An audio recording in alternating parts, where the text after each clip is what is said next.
এখন থেকে আল্লাহ ছাড়া কাউকে পরোয়া করবা না। এখন দুনিয়াতে কোনো মানবাধিকার নাই।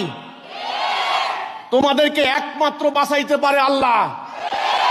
তোমাদেরকে ইন্ডিয়া বাঁচাবে না, তোমাদেরকে চীন বাঁচাবে না, কেউ পাকিস্তান যায় পাকিস্তানও বাঁচাবে না। তোমরা এতদিন মনে করছো তুরস্কের মুসলমান তুরস্ক তোমাদেরকে বাঁচাবে না। ইরানের পক্ষে দাঁড়াইছে কেউ? দাঁড়াবে না, বাঁচাবেন আল্লাহ। তাহলে এখন থেকে কাউকে গোনায় ধরবা না, কাউকে গোনায় ধরবা না। আল্লাহর কথা বলার সময় কাউকে পরোয়া করবা না। আল্লাহর কথা ঠিক আল্লাহ যেভাবে বলেছেন সেভাবে বলবা।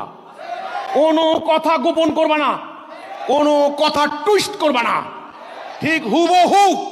আল্লাহু খায়রুম মাকুম, আল্লাহ কোরআনে বলছেন তোমাদের সাথে আছেন। এবং আল্লাহ কোরআনে বলেছেন যে ওমাকারু মাকার আল্লাহু আল্লাহু খায়রুম মাকিরিন।